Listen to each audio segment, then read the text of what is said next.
Colleague PS, nataka sasa tumkaribishe Mheshimiwa Waziri aje atuhutubie, atuambie ile mwelekeo anataka kutupatia na ile ndoto wako naye ya kuendeleza hii program ya National Youth Service. Tumpigie makofi 1 2 3. Karibu waziri, uongee na vijana wako tafadhali.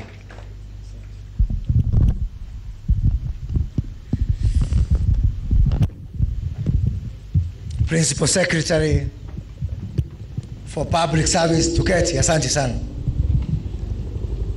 Bwana Amos Gadesha, Principal Secretary for Performance and Delivery Management, Madam Veronica Duva, the Chairman of the NYS Council, my good friend General Joke Mwaneki, Director General Bwana Tebul, members of the Council, senior members of staff and management, wagwana servicemen and women, hamjambo.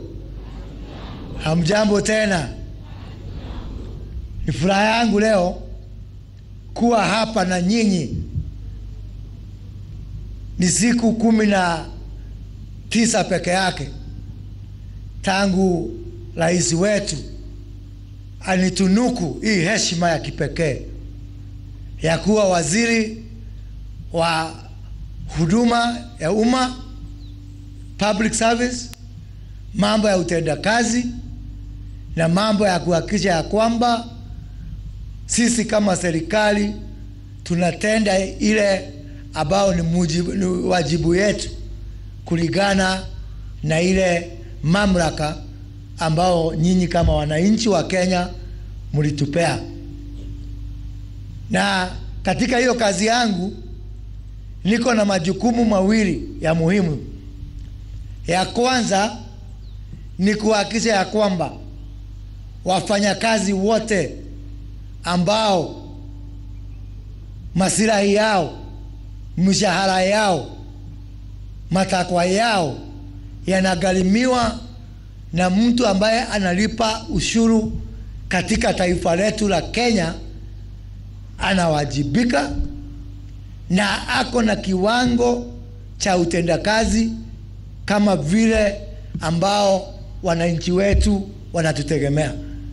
So therefore, my first task in this ministry, and within only 1 week, I was able to release or share with the public my 10-point plan of what I'm going to do to ensure we have got accountable government, a government that goes to the public, tells them what to do, what they are doing, to share with the public, because we are not bosses, we are servants. And as I've said before, a lot of us confuse. We call ourselves public servants, but we are actually people in public employment. There is a difference. There is a difference between in public employment, and there is a difference between being a public servant who is giving public service. So I am going to ensure that all of us, from ministers to PSs to CEOs to chairmen and board members, we go to the people through what we are calling Wajibika county hall forums across the country, and share with the people who employed us. A lot of us, we are very good at accounting to our bosses. Mtu anaenda kwa PS, anamwambia mkubwa, anaenda kwa director, anamwambia mkubwa. Hao sio wakubwa wenu. Wakubwa wenu ni raia ambao wametupea kazi na wametupea hiyo privilege ya kuwatumikia wakati huu. And so therefore, it is my priority to ensure that I take the government to the people, so that the people who have that privilege of serving in government go to our employers, go to our bosses, and tell our bosses, this is what we are doing for you. In doing so, also we have to ensure that we also measure ourselves. I have a performance contract with the president The PS here has a performance contract with me, and all the people working, including the director here, have a performance contract with the PS, all the way to the bottom of the 900,000 people who work for the public service and who are paid by Kenyan taxpayers.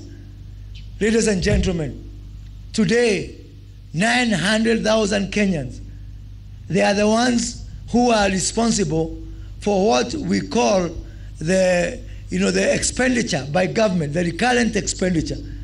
And the sad thing is that our current recurrent expenditure stands at 52% of our tax collection.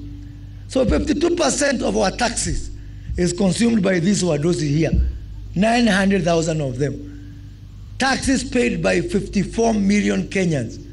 And I'm asking, it is time we open that discussion of whether there is social justice when 900,000 people consume 52% of taxes raised by 54 million people.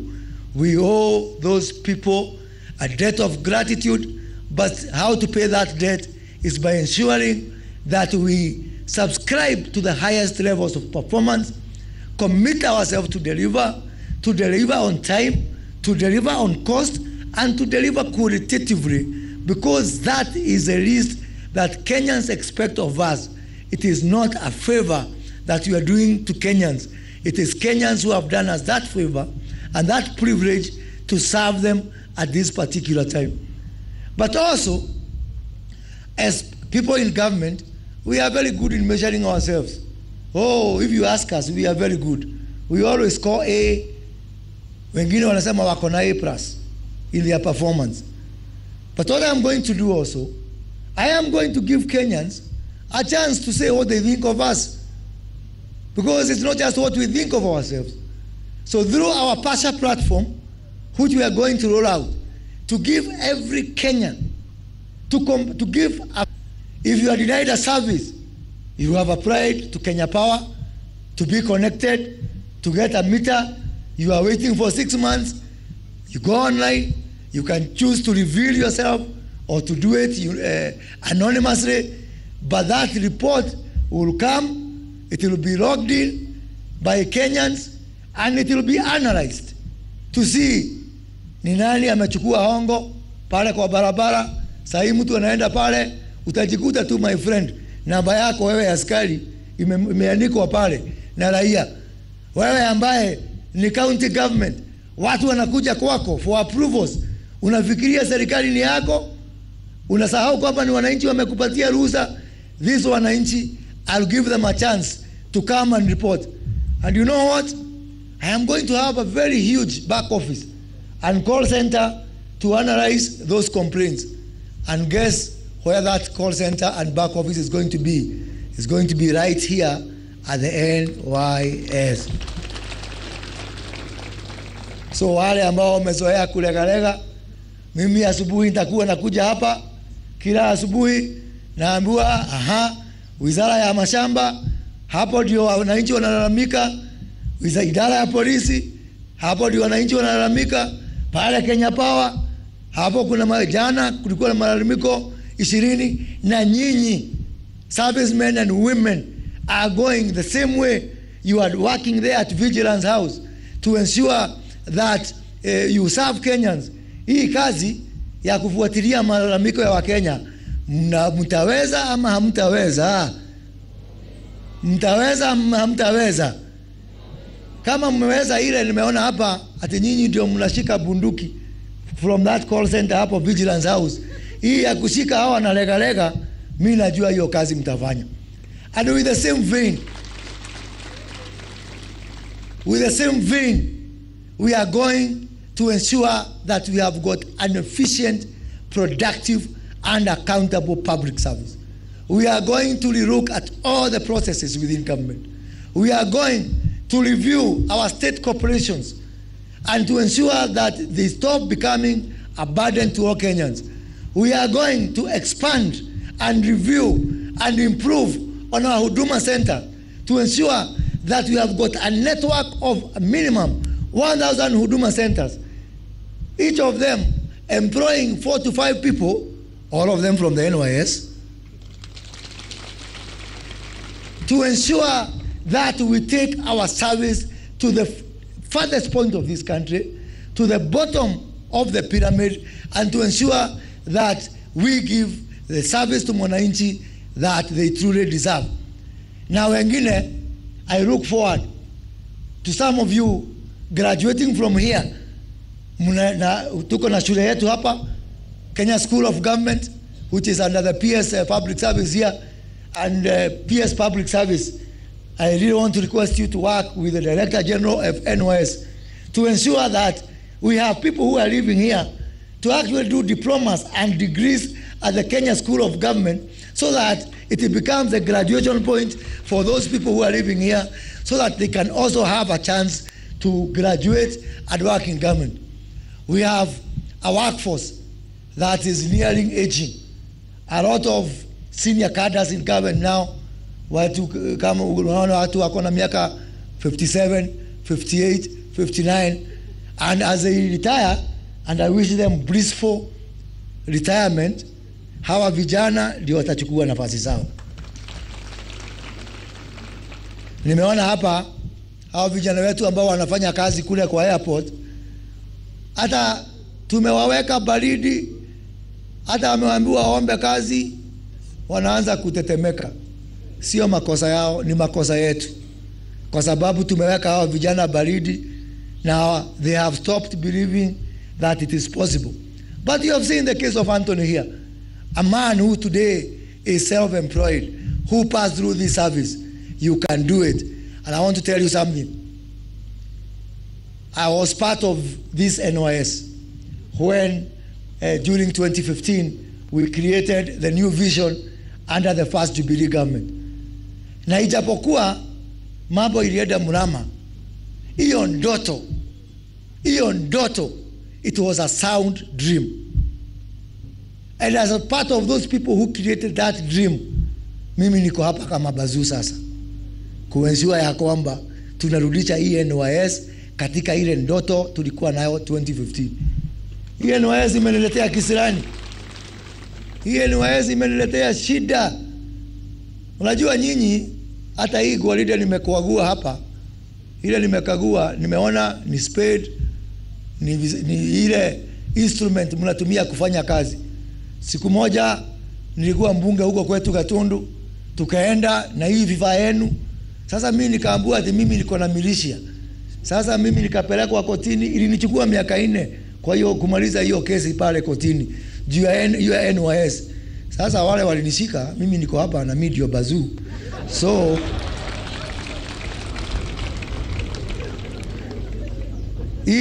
NYS will be the center of gravity in this country. And I want to tell the young people in this country, we have hope. There is a better tomorrow. And we cannot absorb all young people in this country. But we will set for them a living example.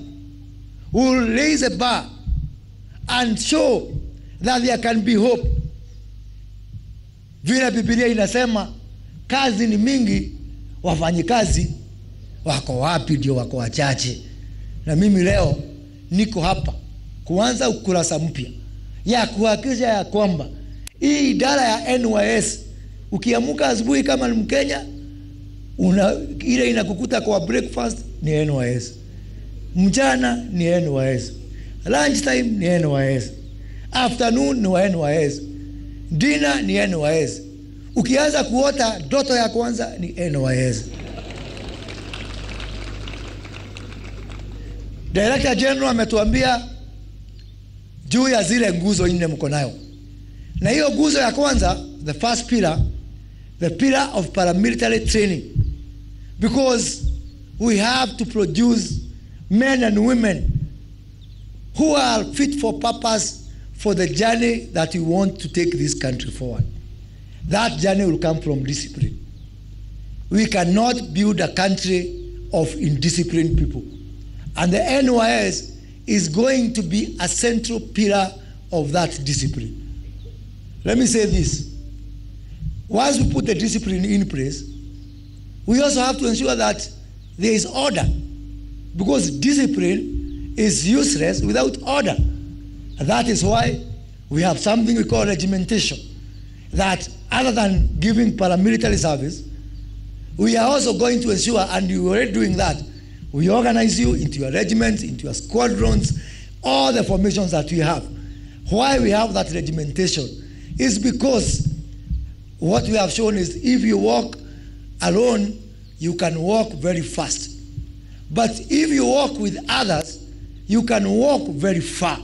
So using our regimentation, working together, resocializing ourselves, getting the right values, we can be assured that we can be that engine and that catalyst that reconfigures the moral fabric of this nation. Because we try to do many things, but until we reconfigure our value system, until we reconfigure our moral fabric, then we are not going to achieve much as a country. The second pillar is a pillar of national service. I have seen here, you are in Vigilance House. I have seen here, you are at the airport. I have seen here, you are doing tree planting. Now, hiyo ni kiojo peke yake. Kutoka wa leo, mimi ndio waziri ya public service yote. Na mimi ndio chief marketing officer ya NYS. Na nitaingia kwa hizo maofisi zote.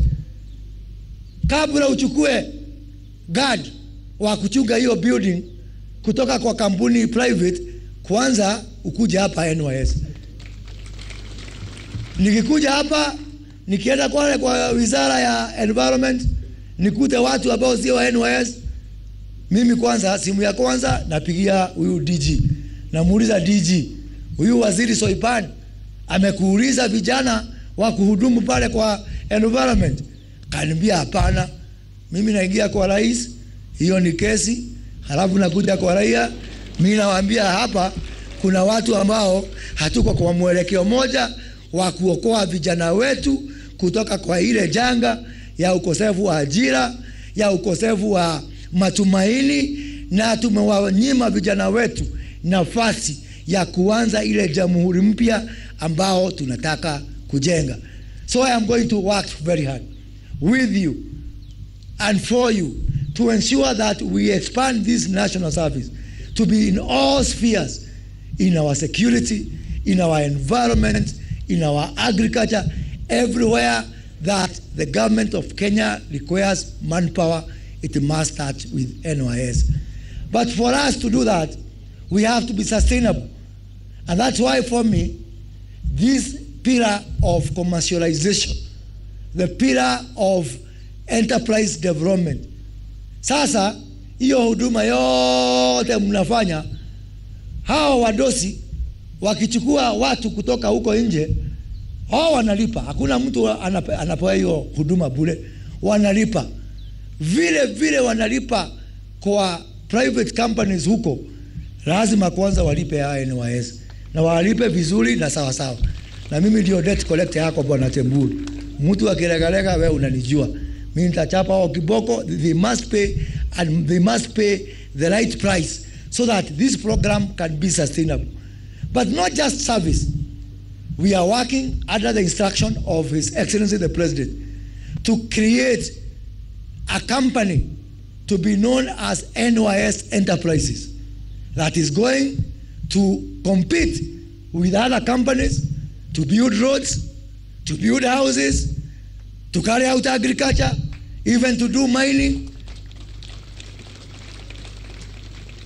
And I know we have the equipment here which we also have to ensure you are using optimally. I know we are going to do a better job than those other people. Ama hamtaweza, si ndio?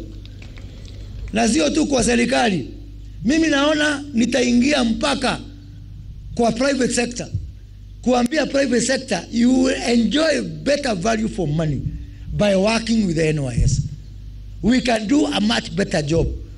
We can save you money in the long term If you work with disciplined people, we work with people who have got the right socialization, we work with people who have got better work ethics, better values. A disciplined worker is better than somebody you train from zero. Si mtaweza hiyo kazi? Si hata ya bouncer nienda niwatafutie, si hata hiyo mnaweza jamani. Nitaingia mpaka huko kwa private sector kutafutia hao vijana kazi. Na sio tu hapa. It's not just here locally. Mimi ni mtu nimetembea sana hii dunia. Katika hiyo kazi yangu, hapo zamani nimetembea, katika mwaka mmoja umepita, nimetembea nchi karibu 40. Na mimi najua hata kama hii Kenya tuko na shida ya ajira hapa Kenya, we have got plenty employment opportunities outside this country. The biggest supplier of manpower outside this country will be NYS. Kama vile nimwambia mimi ndio chief marketing officer wenu, nitatembea huko kwa Mchina, niwaambie we have people who can work in China. They are called NYS. Nitaingia kwa Mwarabu, wako na nafasi mingi sana za kazi, na mimi hao nawaelewa sana. Nitavutie nyinyi kazi. And not just employment to go and work there. That company, NYS Enterprises, is going to ensure that we can be able to go abroad, take up short-term contracts, hata pale kwa wanajeshi wa nchi zingine. Tuko na makampuni. Kuna kampuni moja huko Amerika, mimi naonanga nikienda huko kwa Warabuni, inaitwa Halliburton. Halliburton is a military contractor. Halliburton undertakes for the US Army contract mpaka hapa Somalia, mpaka huko Iraq. Kwani NYS hawezi kuchukua hiyo kazi? Tutawaonyesha vumbi, my friend. Tutakanyangana hapo hapo. So mine is to ensure that I go all over the world in oil and gas, in military services, in industrial projects, and ensure that NYS Enterprises become a contractor of choice locally and internationally. And I want to tell our county government, and I want to tell our members of parliament, please, now because we are going to put in place a policy of government to government working, instead of those lengthy procurement procedures, you can just come here under a government to government framework. Hizo mahospitali mnajenga kwa counties zitajengwa na NYS. Hizo manyumba, hizo mashule, hizo ECD, these people are going to make it under G2G. You as a governor, you as a member of parliament, you cut the time, you save the cost, and you ensure there is more qualitative delivery of what you are doing. Vijana, wacha niwaambie, kuna matumaini.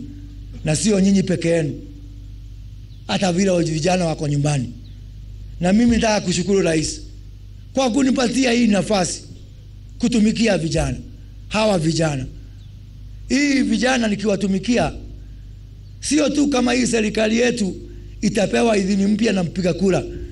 Mimi rais nataka kuambia kwa kunipa hii kazi, nikiokoa vijana na wale ambao wamekaa kwa shopping center, na wale ambao wamepotelea kwa bangi, na wale ambao wamepotelea kwa ulevi, niweze kuwarudisha hapa NYS na kuwafanya wakuwe wananchi ambao wanaheshimika. Mimi najua kwa hivi vile kazi imenipatia Mheshimiwa Rais, nafasi yangu ya kuenda biguni imeenda juu kidogo. Situmpigie rais makofi kwa sababu ya kufanya rais mimi safari yangu ya kwenda kumuona Mungu na macho. Because hii kazi ya kuokoa vijana hii Kenya, hii sio kazi unaweza kufanya kwa sababu ya mshahara. Hii sio kazi unaweza kufanya kwa sababu ya siasa. Hii ni kazi ya Mungu. Hawa watoto wetu vile tumewaachilia, wamekosa matumaini. Wengine hata wanatoa maisha yao. I want to assure you, my children, my brothers, my sisters, hope is coming. And this country will change, and you'll be the agents of changing this country. We cannot give in, as Anthony has told us, to complaints and to desperation and for thinking there is no tomorrow. And I want to tell those people who are today in government, public service, unajua hawa watu wako na kazi Sijui ni kwa nini hawakuangi na haraka, lakini hawa they have got no 1 minute to waste. This is a national disaster.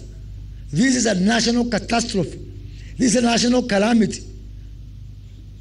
These people are uncomfortable. They are uncomfortable.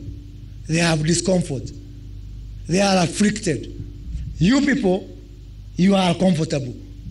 Now, I want to do something. I want to afflict these comfortable people. And I want to comfort these afflicted people. Mtu ajue haya jamani. Nyinyi hamuna haraka. Kwa nini mkuwe na haraka? Si kazi iko. Si mshahara iko. Sasa pole pole tu mkiona kama ni mchezo. Mimi nitawafurusha nje na hawa waingie tuone vile wanaweza kufanya kazi. And that is why, Madam Veronica Duva, under your performance management and delivery, I'm waiting for your report. Nimeona juzi na nilizoongea huko Kericho. Mtu akifikisha miaka 60, tafadhali enda nyumbani. Kuna wengine akifika 58, saa hiyo ndio nakumbuka ako na disability ya jicho moja, ndio aongezewe muda. Hapana, nimewashika. Na bwana PS, I'm waiting for your report. I'm waiting for your report of those people who are misusing our generosity. Rais amesema, na amesema very clearly, mtu akifikisha miaka 60 enda nyumbani. Wacha kutafuta sababu zingine za kuja. Na mwambie vijana, ndoto yangu, kabla mtu aandikwe kazi ya serikali, lazima apitie NYS. So that even those people who are going to be in the Ministry of Labor, Ministry of Water, Ministry of Lands, we make sure that we can trace them back. We have traceability from the factory where they were created. And that factory is right here in NYS. Ndio nikiona mtu akona ufisadi, analegalega, mimi nitakuja niulize DG, hii ndio ulifunza huyu mtu. Huyu mtu kweli alipitia mikono yake. Sasa because we come from nowhere, we have no way of tracing back. So I want to ensure that I push this policy, and I'm going to present a cabinet memo for cabinet to approve, that any new hiring in the public service, mtu akuje ameuma certificate ya NYS kwa meno.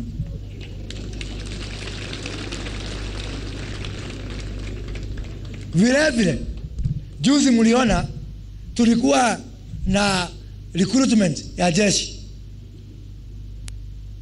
Tukasema wale wako na NYS tumewapatia nafasi zilikuwa ngapi? 300 kwa jeshi. Wale watu walitokea interview walikuwa 10,000. Jamani, hiyo siku mimi nililia machozi jamani.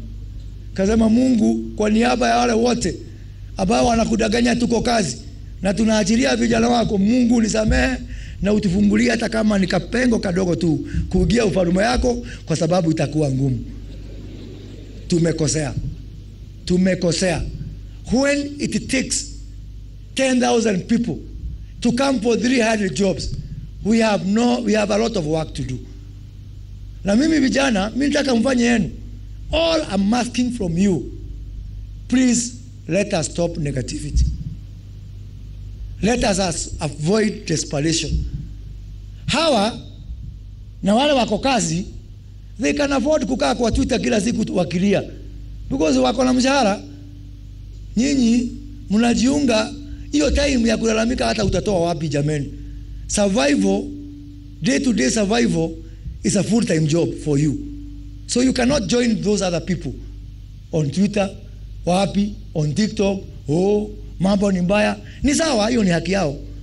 Sisemi wasilalamika, waendelee kulalamika, but you don't have that privilege, and neither do I. Jameni, tujiunge katika two camps. Mimi na hawa viongozi tuko nao hapa, na nyinyi tuanze kutengeneza nafasi za makazi.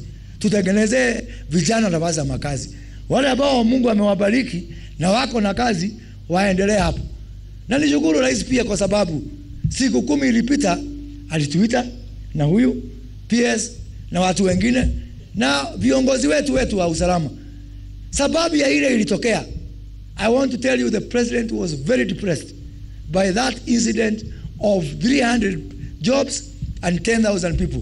Sasa vijana, sababu mimi siwezi kuja hapa mkono mtupu, niko na habari mzuri. Nimesukuma na rais amesukuma, tumeshikana. Nataka kuambia kwamba mwaka huu, the remaining part of this year, and I have this commitment from my good friend Jafet Koome, the Inspector General of Police. Najua lazima I clear with him before I say. So I have cleared. Because if I don't clear niseme mtakuja kuniletea uji pale Ruaraka Police Station. Sasa Bwana Koome ameniambia niwaambie tumefisikizana chini ya amri ambao rais alitupea, na jana usiku tulikubaliana ya kwamba the next intake in the next 2 months for the National Police Service of 3,000 police officers will be recruited exclusively from the National Youth Service.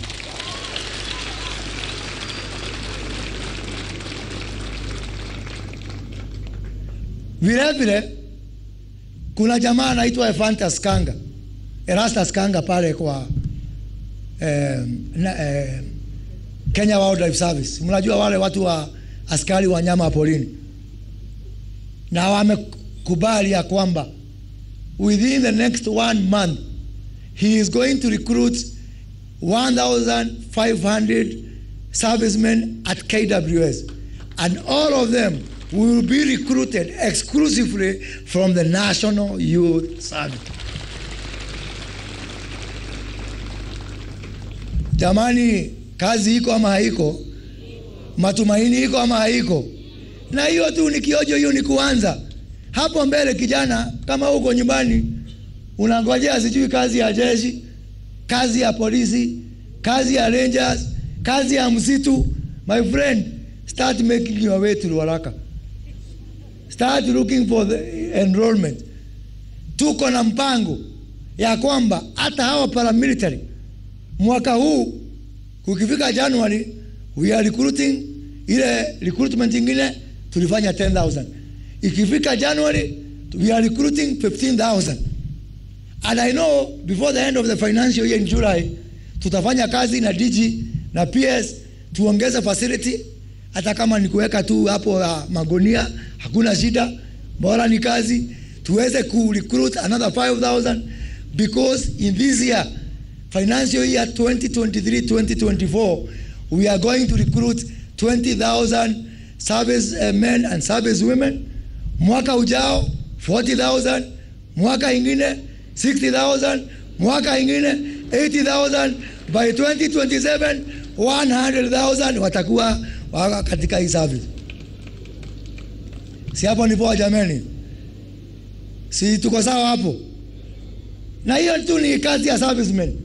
Ile ambayo mimi naenda kutafutia hao vijana kwa serikali, kwa private sector, huko ngambo, it is going to be an ecosystem of 1 million jobs. Vile nirudia vile nimesema, either young man, young woman, either you are in NYS or you are nowhere. Tafadhali Google Map ya Kenya itakuwa NYS. Kama huko kwa NYS you are nowhere. Kama unataka kuingia polisi, kuja NYS. Kama unataka kuingia jeshi, kuja NYS. Kama unataka kufanya kazi ngambo, kuja NYS.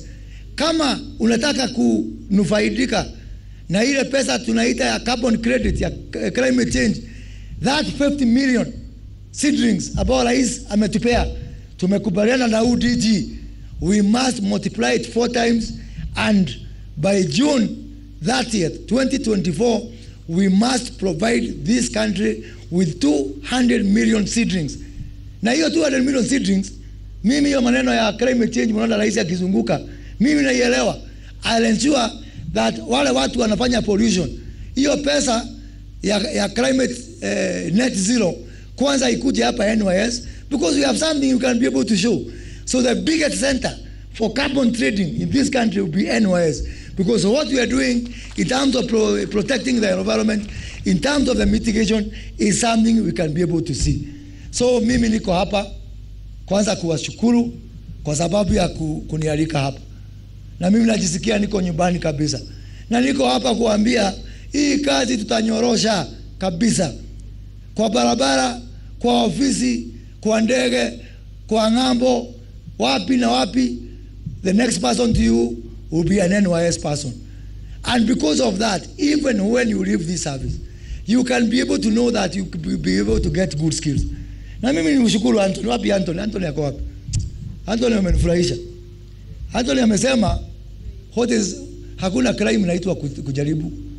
In fact, amenikumbusha story moja ya mtu anaitwa Bill Gates nikimalizia. So siku moja Bill Gates alikuwa anafanya interview. Alikuwa anataka kuandika managing director wa Microsoft huko katika Eastern Europe. Sasa kuitana na interview, watu 10,000 wakatokea, ni kama wale wa NYS wanaenda pale kwa jeshi, 10,000 of them.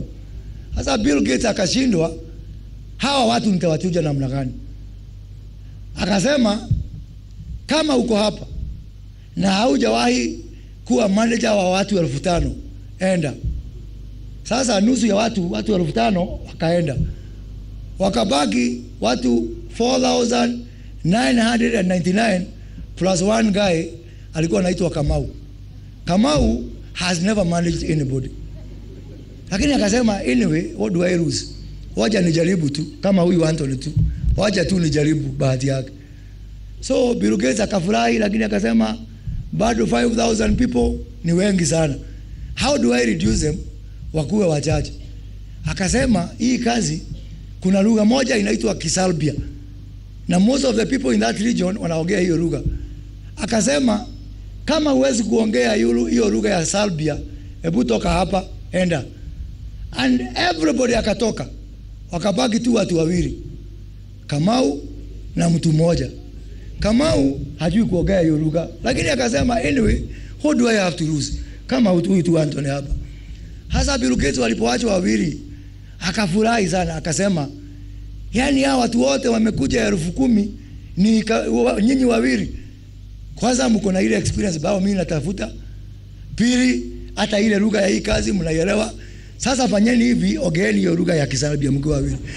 Kamau akasema, guy, bahati yangu imeisha. Sasa lazima angesema kitu. So akaambia huyu mwingine kwa kikua, akamwangalia akasema, kwa ana tia modo wa nyoba. Sasa anaanza kujiharia, sema sasa huyu mtu nitawasemaje? Ule jamaa akajibu akasema, gotire na oru.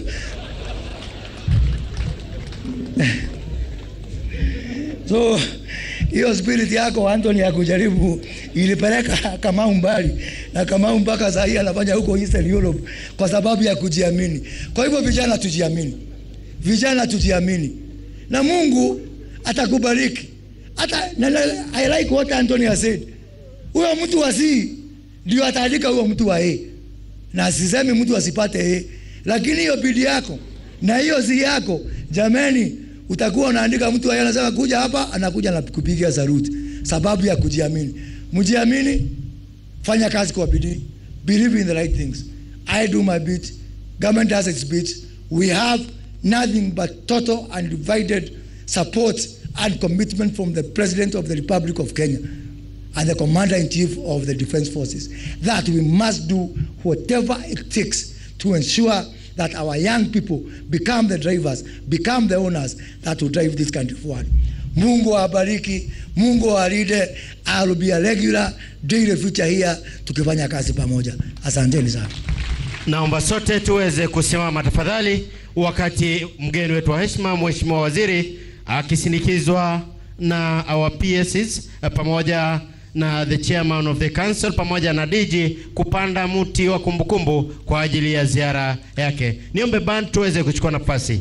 Band tafadhali tuchukue nafasi.